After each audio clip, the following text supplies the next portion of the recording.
¿Cómo están? Les doy la bienvenida al podcast Política para Adultos en este lunes 24 de abril, junto a Pepe Out y Jaime Belolio, como siempre. Y estamos a menos de 2 semanas de una elección crucial. Todavía no hay mucho clima electoral, pero Pepe, tú dijiste en nuestro programa pasado, que nuevamente contó con una gran audiencia, más de 100.000 personas, 140.000 personas, que es un número muy bueno. Dijiste que el plebiscito tiene algo de, la elección del 7 de mayo tiene algo de plebiscito, ¿no? Al gobierno. Vemos en los números que el gobierno no se despega, el presidente no se despega de un 30%, alrededor de un 30% de apoyo. ¿Cómo estás mirando las encuestas ahora a menos de 2 semanas de la elección del 7 de mayo, Pepe? Bueno, la posición del gobierno es menos favorable o más desfavorable de la que tuvo en la víspera del plebiscito del 4 de septiembre, cuyo resultado conocido. Fíjate que 2 semanas antes del plebiscito tenía el presidente Boric 37% de valoración positiva y 57% de negativa en la encuesta académica. Hoy día en la misma encuesta tiene 29%, es decir, 8 puntos menos de valoración positiva, y 65% de negativa, es decir, 8 puntos más de valoración negativa. En consecuencia, si predomina la dimensión plebiscitaria, las listas que se reclaman del gobierno van a sumar menos de lo que sumó el apruebo en el plebiscito del 4 de septiembre. Lo que era un piso inicialmente se está convirtiendo casi en un techo para el resultado del gobierno. Yo pensaba hace 2 meses atrás que podía irse más allá del 38% y superar el 40%. Ahora estimo que va a estar con dificultad llegando al 38% la suma de las dos listas que se reclaman del apruebo. Y en consecuencia, eso significa que las 3 listas que se reclaman del rechazo van a estar en 62%. Y bueno, la duda, por supuesto, es cuál es la correlación de fuerzas entre una y otra. Es decir, si mantiene o no su predominio Chile Vamos, yo creo que lo va a mantener. ¿Cuánto crece Republicano respecto del 11% que tuvo en la elección de diputados? Porque va a crecer sin ninguna duda y se va a convertir en el primer partido individualmente considerado, porque en verdad Chile Vamos es en los hechos un partido y va a seguir siendo más grande que Republicano. Pero como ellos se dan el lujo de tener 3 partidos divididos en el mismo espacio político, al final le van a regalar a Republicano su condición de primer partido. Y el Partido de la Gente perfectamente podría ubicarse en segundo o tercer lugar individualmente considerado. Esto además porque tienen una lista entera. Y cuando tú tienes una lista entera, tienes ventajas sobre partidos que tienen la mitad de una lista o un tercio de una lista, como es el caso de la UDI o Renovación Nacional, el PPD, la DC, en fin, para qué decir en el Frente Amplio, que enfrenta dividida esta elección en no sé cuántos partidos, cuando en verdad todos sabemos que es un partido y le iría bastante mejor si se estructurara como uno. Pero bueno, las encuestas son encuestas, no son predicciones electorales. Lo que te establecen es un fondo sobre el cual se juega la elección. Y el fondo sobre el cual se juega es que tienes un gobierno con 29% de aprobación y 65% de desaprobación. Claro. Y Jaime, tengo la misma pregunta para ti, pero déjame agregarle otro elemento. Dicen en el CERVEL que ha habido 8,5 millones de consultas de domicilio, etcétera, y ellos dicen que eso es una buena noticia. No sé si eso permite adelantar que vamos a tener una elección con alta participación. Bueno, tal como comentábamos la vez pasada, nosotros estábamos en una elección que está fría, y está fría por desinterés, está fría porque la experiencia anterior fue pésima, porque ha sido muy largo además toda la cuestión constitucional, porque los candidatos son más bien desconocidos, por muchas razones, ¿no? Y el gobierno también ha puesto de su parte en no querer hacer nada, digamos, porque sea lo contrario. Esto es algo que discutíamos la semana pasada. Recién, hace un par de horas atrás, simplemente el gobierno saca su primera campaña, que dice algo así como, votar es importante porque tú eres importante. Y está bien, qué bueno que lo hayan hecho, sin embargo se nota que faltando nada, digamos, faltando 2 semanas, lo hacen más bien como para cumplir más que otra cosa más. Y ha sido la propia ciudadanía la que se ha ido a volcar para saber dónde votan. Nuevamente cambiaron las votaciones. Y no tengo la cifra exacta de cuánto era 2 semanas antes de la elección del plebiscito de salida. Lo que sí sabemos es que para el plebiscito de salida hubo alrededor de 21 millones de consultas o 14 millones y medio de consultas únicas, o sea, de RUT únicos que fueron ingresados dentro de la página del CERVEL. Y ahora tenemos 8 millones y medio. Yo creo que es una buena noticia que sea así. Hay distintas razones por las cuales las personas pueden estar tratando de meterse, ¿no? Ya sea por si fueron vocales o no, si les cambiaron la mesa o no les cambiaron la mesa, o más bien el local de votación. Y eso, claro, te ayuda a entender que esta está menos movilizada que el plebiscito de salida. Es bastante razonable que así sea, se juegan mucho menos cosas ahora que antes, pero que sí vamos a tener una participación alta, y tal como ha dicho Pepe aquí varias veces, probablemente la segunda más alta luego del plebiscito de salida, es decir, que va a ser menor a esos 12 millones y medio, 13 millones de votos, 12 millones y medio de votos válidamente emitidos, pero más que los 8 y medio de segunda vuelta del presidente, de la segunda vuelta donde sale el presidente Boric, y por tanto ojalá que andemos en torno a los 10, 11 millones de personas para dotar de una amplia legitimidad el proceso. Yo creo, y ahí termino con eso, que es que Pepe decía bien, parte de lo que se va a ver ese día por la noche es, o sea, estos son como los típicos goles de Vidal, ¿no? Que le encantaba a Pancho Vidal decir. Entonces se va a ver, digamos, qué es lo que pasa, qué lado gana. ¿Gana el rechazo o gana la prueba? Ese sería como el primer gol, digamos. Después, dentro de las coaliciones, ¿qué es lo que va a pasar? Con republicanos, con Chile Vamos, con el PDG, con las dos listas que son oficialistas.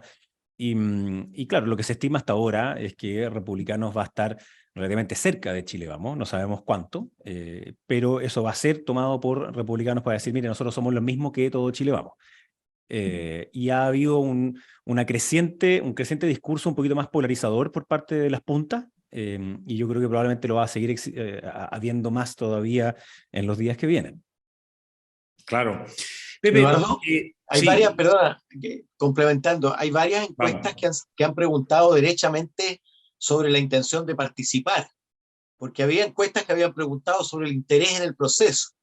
Ahora varias han preguntado sobre la intención de participar, y la verdad es que la intención de participar es alta, es muy alta, sobre el 70%, y mucho y bastante más en realidad dice que va a participar. Por supuesto, algunos dicen que va a participar por deber republicano, otros porque temor a la multa y otros por interés, pero las encuestas están anticipando un alto nivel de participación. Y yo persisto en lo que dije, he venido diciendo, esta va a ser la segunda elección más participativa de la historia de Chile.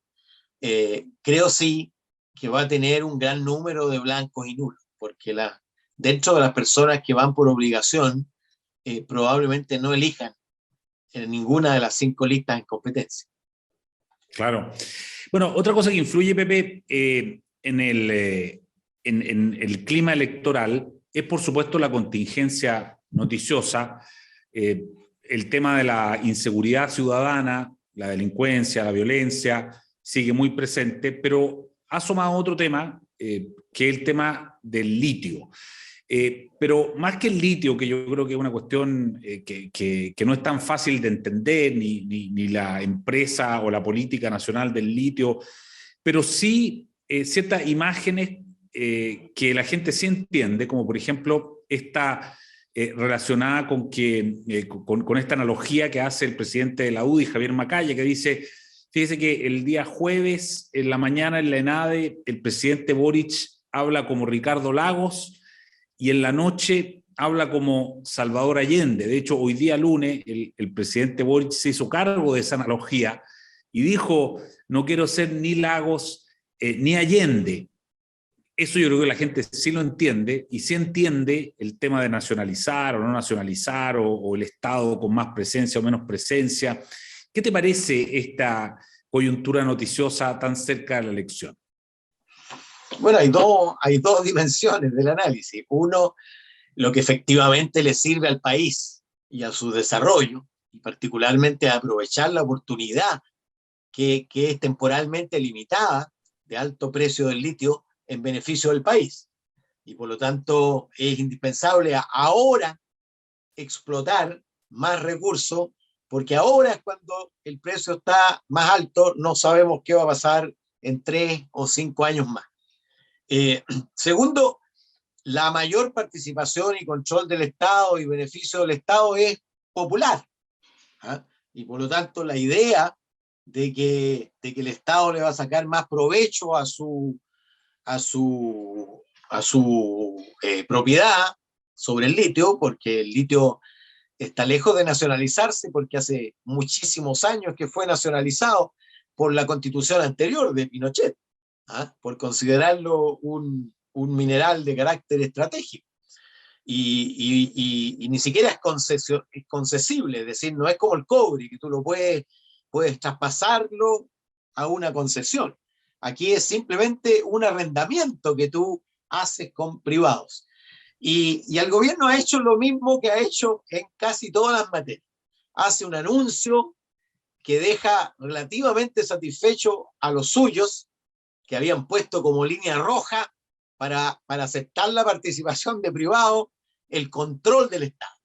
Pero luego nos aclara Mario Marcel que el control del Estado no equivale necesariamente a la propiedad del 50% más uno, sino que puede ser un pacto de accionistas. Luego nos aclara Benavente, el director ejecutivo de Corfo, que en realidad, claro, la negociación con Sokimich va a ser a cambio de extender más años de plazo. Por supuesto, si el presidente hubiera dicho y estamos en condiciones de extender el contrato con Sokimich, se le habría incendiado la pradera interna. ¿Ah? Y es lo que ocurre, creo yo, con casi todos los anuncios. De alguna manera, con una fraseología para su galería y luego el pragmatismo necesario. ¿Ah? Y yo te aseguro que a la hora de los que hubo, tanto la negociación con las empresas que están en el Salar de Atacama, como los negocios de exploración y explotación que vienen, van a estar bastante distantes de los titulares que fueron leídos por los extranjeros que no tienen por qué captar las sutilezas de la política chilena y por lo tanto lo leyeron como nacionalización, que es lo que hizo Bolivia y que es lo que hizo México, con los resultados que conocimos. ¿Eh? Bolivia hoy día prácticamente no exporta litio y está cambiando justamente su política porque no le sirvió para aprovechar el litio. ¿Ah? Salvo ese auto eléctrico que mostró el presidente Evo Morales en un momento, pero después nada. O sea, no ha habido desarrollo en la industria del litio en Bolivia, entre otras cosas, por la decisión del Estado de no asociarse con privados y por supuesto no dejarles el control de la operación a los privados.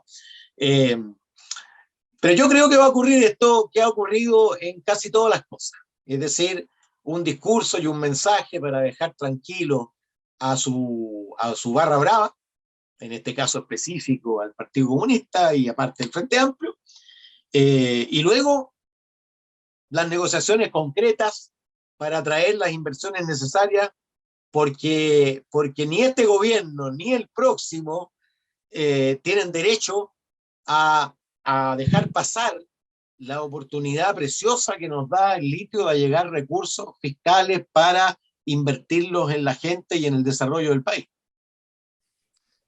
Jaime, ¿cómo ves tú el tema del litio? Bueno, yo creo que se conjugan varias cosas que también hemos comentado aquí en este podcast, que es que el gobierno quiere hacer un paso hacia la socialdemocracia, pero lo hace después pidiéndole disculpas en una retórica hacia la izquierda más radical. Y por tanto, tener una política del litio que básicamente significa que se vaya a extraer litio, ¿ah? Que tengamos la capacidad de refinamiento, como dice Elon Musk, ¿no? Elon Musk dice, oye, en el mundo está lleno de litio, el tema es la capacidad de refinamiento. Y eso es una cuestión que es bastante clave porque Chile tiene ventajas comparativas, porque tiene el litio más bien en la superficie, tenemos obviamente el mar para poder sacarlo, Y tenemos la experiencia también latinoamericana de qué es lo que ha ocurrido cuando algunos otros dicen que son ellos los que van a nacionalizar la extracción, el mineral, obvio, pero también la extracción. Venezuela tiene petróleo, pero no es capaz de sacarlo. Argentina tiene problemas de gas, y si no fuera por Vaca Muerta, en donde participan privados, no lo puede hacer, y antes se resistió completamente a hacerlo. Entonces, esta es una historia, una vieja historia repetida, en donde yo creo que nuevamente vuelve a surgir esta idea como que suena a comillas fresca, porque hay muchos seguidores del gobierno de Mazzucato, y entonces tratan de que en el fondo es el Estado el único que puede hacer estas inversiones y asumir estos riesgos, pero lo corona después la ministra de Minería cuando ella dice, bueno, la idea de esto es que los privados pongan el capital y pongan la tecnología. O sea, básicamente que pongan todo el riesgo, y el Estado es el controlador, digamos. Entonces, hay una suposición que básicamente si es del Estado es bueno. ¿Ah? Si el Estado tiene el 50+1, entonces la cuestión va a andar bien. Y yo creo que eso puede ser cierto solo en una vez, y es que la única manera de extraer litio sea a través de una empresa del Estado. O sea, si no hay otra forma de hacerlo, bueno, capaz que resulte. La pregunta es quién va a estar disponible a estar controlado absolutamente por el Estado, poniendo el riesgo de capital y poniendo el riesgo de tecnología. Y aquí ya vamos a quizás hablar de una cuestión que puede ser mucho más amplia, y que es esta pelea China versus Estados Unidos.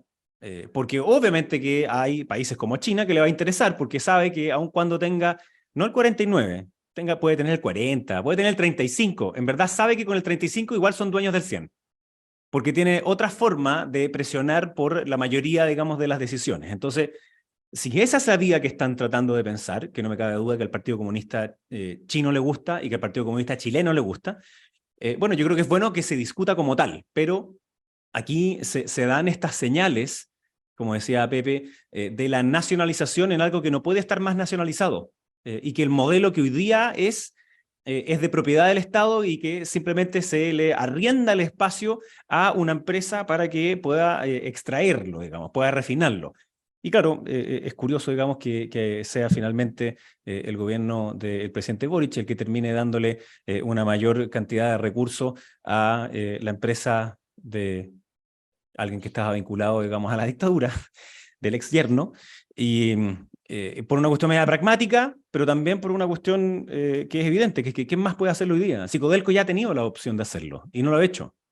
Y no lo ha hecho porque no le es conveniente hacerlo. Si le hubiese sido conveniente hacerlo, lo habrías hecho. Entonces aquí hay una cuestión de mercado, que yo sé que a varios, digamos, del gobierno simplemente no le gustan. Anuncian la idea y Sokimich pierde 1.800 millones de dólares.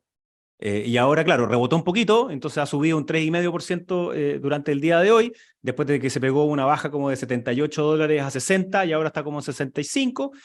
Está bien, se recuperó un poco, fue menos terrible quizá, pero yo creo que fue menos terrible para muchas personas dada la respuesta que hubo política de la oposición, e inclusive de algunas personas propias de como cercanas al gobierno, que dijeron, esta es una pésima idea. Y hoy día mismo, para quienes la vean, yo sé que obviamente los diarios tienen alguna complejidad de mayor lectura, pero la portada de la segunda, en donde aparece, y además le ponen como Mr. Litio, ¿no?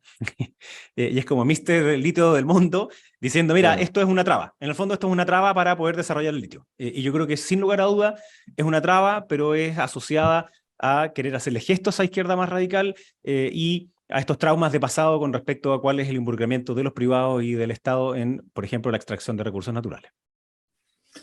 Sí, oye, nos quedan un par de minutos. Déjenme un último tema, a ver si alcanzamos a verlo rápido. Pepe, la llegada de Álvaro Elizalde al gobierno, ¿qué sensación te deja? Bueno, la sensación de que se refuerza el equipo político y se refuerza de manera muy consistente, porque es cierto, Ana Lía Uriarte era del mismo mundo, pero la envergadura, la red de influencia, Elizalde es, si tú quieres, había sido ministro en épocas anteriores de la Concertación, fue el que le dijo al Frente Amplio, al Partido Socialista, no se le humilla, a propósito de las primarias presidenciales.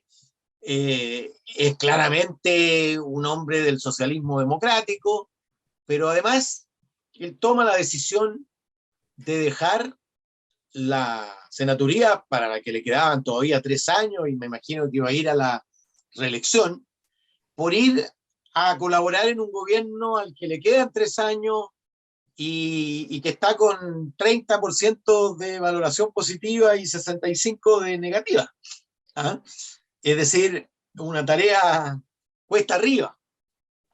Si lo hace, creo yo, bueno, la lectura personal debe ser por deber republicano, pero la otra lectura es obviamente porque es una oportunidad, y es una oportunidad para dar un salto, y yo creo que entonces vamos a tener en el equipo político, lo que es muy bueno para los equipos políticos, dos personas que son proyectables.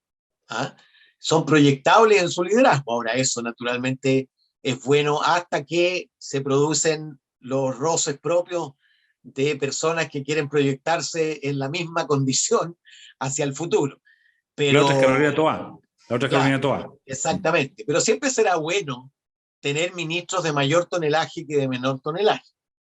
Las redes de Elizalde, la práctica conversacional de Elizalde, la confianza que tiene con distintos actores del Congreso, en fin, lo hacen muy apropiado para el rol. Muy apropiado para el rol. O sea, ahora hay que decirlo, el Frente Amplio estuvo siempre en contra, yo también, entre paréntesis, de la idea de que alguien pudiera abandonar a sus electores para cumplir otra función. Pero la necesidad tiene cara de hereje y en consecuencia era el mejor nombre posible, creo yo. Ahora, no hace otra cosa que reforzar, no solo políticamente el equipo de gobierno, sino que reforzar el desequilibrio en la conducción del socialismo democrático respecto de apruebo dignidad sin ninguna duda. Perfecto. Jaime, un par de palabras para Elizalde. Bueno, primero yo también salí cuando me restaba parte de mi periodo, como un año 7, que sería como el equivalente a los 3 años y medio que le quedan a él. Y yo creo que mis votantes también estuvieron felices de que me fuera al gobierno. Pero obviamente lo ideal es que hubiese un mecanismo que estuviera clarificado desde el inicio, y no el que ocurre, digamos, hace muchos años, que es al nombrarte ministro o ministra, se produce una discrepancia, y esa discrepancia hace que uno pierda el cargo, digamos, de diputado. Yo creo que, bueno, primero espero que se recupere Analía. Creo que obviamente es una pérdida para el gobierno. Ella es una persona que estaba haciendo bien su trabajo. Pero poner a Elizalde es una persona que tiene más confianza todavía con los parlamentarios, conoce el tejemaneje interno desde hace mucho tiempo, tiene mayor probabilidad de poder tener más fuerza sobre el socialismo democrático, particularmente sobre el Partido Socialista. La presidenta del PS hoy día va a entrar al cupo donde estaba antes Elizalde, entonces eso va a hacer que ahí haya una fuerza conjunta de, comillas, este negocio, que uno sale del Parlamento, va a La Moneda y llega Paulina Bodanovich al Senado. Entonces ahí va a haber un reforzamiento político sin lugar a dudas del socialismo, que yo creo que es una buena noticia cuando están estas permanentes tironeos, digamos, desde esta izquierda más radical, y que en un mundo polarizado y probablemente más polarizante en el futuro, va a ser más necesario todavía esa misma voz. Entonces yo creo que es una buena noticia que Álvaro Elizalde haya entrado ahí. Me encontré con él el otro día ahí en la conversación con Javier Macaya, le di mi sentido pésame. No, eso fue broma, él también se rió, pero en el fondo es obviamente que le es súper difícil la tarea que está haciendo. Va a tener que ordenar una coalición en la cual el presidente del partido del presidente, valga la redundancia, sale afuera a marchar con jóvenes en contra de los proyectos que quiere impulsar el presidente. Entonces, no tiene una tarea muy sencilla, digamos, en el poder ordenar esa misma coalición que tiene esas dos almas tan disímiles. Pero yo creo que el gobierno se refuerza hacia la socialdemocracia. Y eso mismo significa que a veces va a tener una retórica más hacia la izquierda más radical, porque es como que tuviera que pedirle disculpas. Yo creo que es un error grave el que tenga que seguir haciéndolo. Ernesto Tone sale diciéndolo también el fin de semana, ¿no? Si es que él es capaz de moverse hacia la socialdemocracia sin ambigüedades, le va a ir mucho mejor. Yo no tengo ninguna duda que eso sería así, pero al parecer el camino que ha tomado el presidente es que quiere estar entre medio de esas dos y por tanto haciendo estos gestos de manera permanente. Genial. Muchísimas gracias, Pepe Out y Jaime Belolio. Otra semana más de política para adultos. Nos reencontramos el próximo martes, porque el lunes es feriado. El lunes 1 de mayo nos encontramos el martes justo ya en los 100 metros finales antes de la elección. Así que va a estar otro programa más imperdible. Que estén muy bien. Buena semana. Muchas gracias. Abrazo. Chao. El Líbero, la realidad como no la habías visto. Haz que estos contenidos lleguen más lejos haciéndote miembro de la Red Líbero.